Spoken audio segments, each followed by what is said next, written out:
ಮೂಡ ಹಗರಣ ಒಂದು ರಾಜಕೀಯ ಷಡ್ಯಂತ್ರ ಅಂತ ಆರೋಪಿಸ್ತಾ ಇರುವಂತಹ ಮುಖ್ಯಮಂತ್ರಿಗಳು ನಾನು ಅದನ್ನು ರಾಜಕೀಯವಾಗಿ ಎದುರಿಸ್ತೀನಿ ಅಂತ ಹೋದಲ್ಲಿ ಬಂದಲ್ಲಿ ಹೇಳ್ಕೊಳ್ತಾ ಇದ್ದಾರೆ. ಅದಕ್ಕಾಗಿ ಸದ್ಯ ಮುಖ್ಯಮಂತ್ರಿಗಳು ಇಲ್ಲಿ ಪ್ರಯೋಗಿಸ್ತಾ ಇರುವಂತದ್ದು ಅಹಿಂದ ಅನ್ನುವಂತ ಮತ್ತೊಂದು ಬ್ರಹ್ಮಾಸ್ತ್ರವನ್ನ. ಹೌದು, ಅಹಿಂದ ಸಮಾವೇಶಗಳ ಮುಖೇನವಾಗಿ ಅಥವಾ ಅಹಿಂದ ಸಮುದಾಯಗಳನ್ನ ತಮ್ಮ ಜೊತೆಗೆ ಇಟ್ಕೊಳ್ಳುವಂತಹ ನಿಟ್ಟಿನಲ್ಲಿ ಮುಖ್ಯಮಂತ್ರಿಗಳು ಪ್ರಯತ್ನ ಪಡ್ತಾ ಇದ್ದು ಇದನ್ನ ಮೂಡಾದಕ್ಕೆ ಬ್ರಹ್ಮಾಸ್ತ್ರ ರೀತಿಯಾಗಿ ನಾನು ಮೊದಲೇ ಹೇಳಿದಾಗ ಉಪಯೋಗಿಸ್ತಾರೆ. ಮತ್ತೊಂದು ಕಡೆ ಜಾತಿಗಣತಿ ವರದಿ ವಿಚಾರಕ್ಕೆ ಸಂಬಂಧಪಟ್ಟಂಗೆ ಸರ್ಕಾರದಲ್ಲೇ ಈಗ ಸ್ವಲ್ಪ ಭಿನ್ನಾಭಿಪ್ರಾಯಗಳು ಕೇಳ್ಬರ್ತಾ ಇದೆ ಅನ್ನುವಂಥ ರೀತಿ ಅಂತ ಮುನ್ಸೂಚನೆಗಳು ಗೊತ್ತಾಗ್ತಾ ಇದೆ. ಸಿದ್ದರಾಮಯ್ಯ ಅಹಿಂದ ಅಸ್ತ್ರಕ್ಕೆ ಕುಮಾರಸ್ವಾಮಿ ಕೌಂಟರ್. ಮಾತೆತ್ತಿದ್ರೆ ಅಹಿಂದ ಅಹಿಂದ ಅಂತೀರಾ, ಅಹಿಂದಕ್ಕೆ ಏನ್ ಮಾಡಿದ್ದೀರಿ ಅಂತ ಸಿಎಂ ಸಿದ್ದರಾಮಯ್ಯ ವಿರುದ್ಧ ಕುಮಾರಸ್ವಾಮಿ ಕಿಡಿಕಾರಿದ್ರು. ವಿಷಯಗಳನ್ನ ಜನಗಳ ಮುಂದೆ ತಪ್ಪು ಮಾಡಿ ಮಾತೆತ್ತಿದ್ರೆ ಅಹಿಂದ ಅಹಿಂದ ಏನ್ ಮಾಡಿದಿರಿ ಅಹಿಂದಾಗೆ? ಅಹಿಂದ ಜಾತಿ ಜನಗಣತಿ ಅಸ್ತ್ರ ಬಳಸ್ತಿರುವ ಸಿದ್ದರಾಮಯ್ಯ ಮೂಡ ಸಂಕಷ್ಟದಿಂದ ಹೊರಬರೋಕೆ ಅಹಿಂದ ಅಸ್ತ್ರ ಪ್ರಯೋಗಿಸುತ್ತಿರುವ ಸಿಎಂ ಸಿದ್ದರಾಮಯ್ಯ ಅಹಿಂದ ಜಾತಿ ಜನಗಣತಿ ಅಸ್ತ್ರವನ್ನ ಬಳಸ್ತಿದ್ದಾರೆ. ಅದೇನು ಅನ್ನೋದನ್ನ ನೋಡೋದಾದ್ರೆ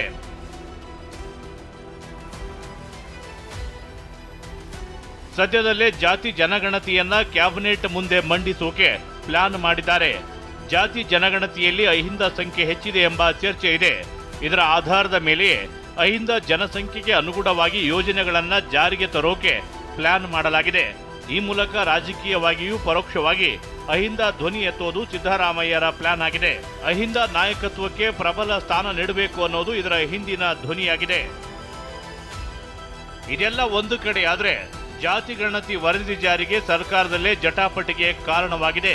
ಸರ್ಕಾರ ಬಿದ್ರೆ ಬೀಳಲಿ, ಜಾತಿ ಗಣತಿ ಜಾರಿ ಮಾಡಲೇಬೇಕು ಅಂತ ಕಾಂಗ್ರೆಸ್ ಎಂಎಲ್ಸಿ ಬಿಕೆ ಹರಿಪ್ರಸಾದ್ ಆಗ್ರಹಿಸಿದ್ದಾರೆ. ಜಾತಿ ಜನಗಣತಿ ಮತ್ತು ಜನಗಣತಿ ಅನ್ನೋದನ್ನ ಕಾಂಗ್ರೆಸ್ ಪಕ್ಷದ ಅದು ಪ್ರಣಾಳಿಕೆಯಲ್ಲಿ ಬಹಳ ಪ್ರಮುಖವಾಗಿದ್ದಂಥದ್ದು. ನಮ್ಮೆಲ್ಲರ ನಾಯಕರಾಗಿರ್ತಕ್ಕಂಥ ರಾಜೀವ್ ಗಾಂಧಿ ಅವರು ನಿನ್ನೆನೂ ಸಹ ಸಾಹು ಮಹಾರಾಜರವರ ಸಮಾಧಿ ಹತ್ರ ಹೋಗಿ ಪ್ರಪಂಚ ಮೇಲೆ ಬಿದ್ದರೂ ಸಹ ಜಾತಿ ಗಣತಿಯನ್ನು ಮಾಡ್ತೀವಿ ಅಂತ ಹೇಳಿದ್ದಾರೆ. ಸರ್ಕಾರಕ್ಕೆ ಯಾಕೆ ಯೋಚನೆ ಮಾಡ್ತಾ ಇದ್ದಾರೆ ಅನ್ನೋದು ನನಗೆ ಗೊತ್ತಿಲ್ಲ. ಜಾತಿ ಗಣತಿನ ಮತ್ತು ಏನು ಜಾತಿ ಗಣತಿ ವರದಿ ಇದೆ ಅದನ್ನು ತತ್ಕ್ಷಣವೇ ಜಾರಿಗೆ ತರಬೇಕು. ಅದರಿಂದ ಏನಾಗುತ್ತೆ ಅನ್ನೋದು ಮುಂದೆ ನೋಡೋಣ. ವಿರೋಧ ಪ್ರಶ್ನೆ ಅಲ್ಲ. ಜಾತಿ ಗಣತಿಯಿಂದ ಎಲ್ಲರಿಗೂ ಸಹ ಒಳ್ಳೆಯದಾಗುತ್ತೆ, ಅವ್ರಿಗೂ ಸೇರಿ ಒಳ್ಳೆಯದಾಗುತ್ತೆ. ಸರ್ವತೋಮುಖ ಅಭಿವೃದ್ಧಿಗಾಗಿ ಜಾತಿ ಗಣತಿ ಬೇಕಾಗಿರೋದ್ರಿಂದ ಅದರಿಂದ ಸರ್ಕಾರ ಹೋಗುತ್ತೆ ಅಂದರೆ ಹೋಗಲಿ, ಭಯ ಯಾಕೆ ಬೀಳಬೇಕಾಗಿದೆ. ಮತ್ತೊಂದು ಕಡೆ ಬಿಜೆಪಿ ರಾಜ್ಯಾಧ್ಯಕ್ಷ ಬಿವೈ ವಿಜೇಂದ್ರ ಹೊಸ ಬಾಂಬ್ ಹಾಕಿದ್ದಾರೆ. ಮೂಡಾ ಕೇಸ್ ಸಿದ್ದರಾಮಯ್ಯ ಬುಡಕ್ಕೆ ಬಂದಿರೋದ್ರಿಂದ ಜಾತಿ ಜನಗಣತಿ ವಿಚಾರ ಪ್ರಸ್ತಾಪಿಸುತ್ತಿದ್ದಾರೆ ಅಂದ್ರು. ಎಲ್ಲೊಂದು ಕಡೆ ಮೈಸೂರಿನ ಮೂಡಾ ಹಗರಣ ಮುಖ್ಯಮಂತ್ರಿಗಳ ಒಂದು ಸ್ಥಾನಕ್ಕೆ ಕುತ್ತು ಬಂದಿದೆ. ಮುಖ್ಯಮಂತ್ರಿಗಳು ತಮ್ಮ ಸ್ಥಾನಕ್ಕೆ ರಾಜೀನಾಮೆ ಕೊಡ್ತಕ್ಕಂಥ ಸಂದರ್ಭ ಏನು ಬಂದಿದೆ. ಇಂತಹ ಸಮಯದಲ್ಲಿ ಈ ರೀತಿ ವಿಚಾರಗಳನ್ನ ಎತ್ತುವ ಮೂಲಕ ಮೂಡಾ ಹಗರಣವನ್ನ ಬದಿಗೊತ್ತಕ್ಕಂಥ ಪ್ರಯತ್ನ ನಡೆಸಿದ್ದಾರೆ ಅಷ್ಟೇ. ಆದ್ರೆ ಎಲ್ಲೋ ಒಂದ್ ಕಡೆ ಸಿದ್ದರಾಮಯ್ಯನವರು ಇದರಲ್ಲಿ ಪ್ರಾಮಾಣಿಕತೆ ಇದ್ದಿದ್ದೇ ಆಗಿದ್ರೆ ಹಿಂದಿನವರ ಅಧಿಕಾರಿ ಅವಧಿಯಲ್ಲಿ ಇದನ್ನ ಅನುಷ್ಠಾನ ತರೋದಕ್ಕೆ ಸಾಧ್ಯ ಆಗಿತ್ತು.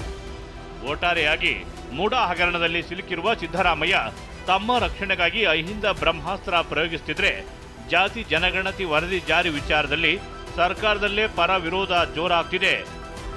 Bureau report, TV9.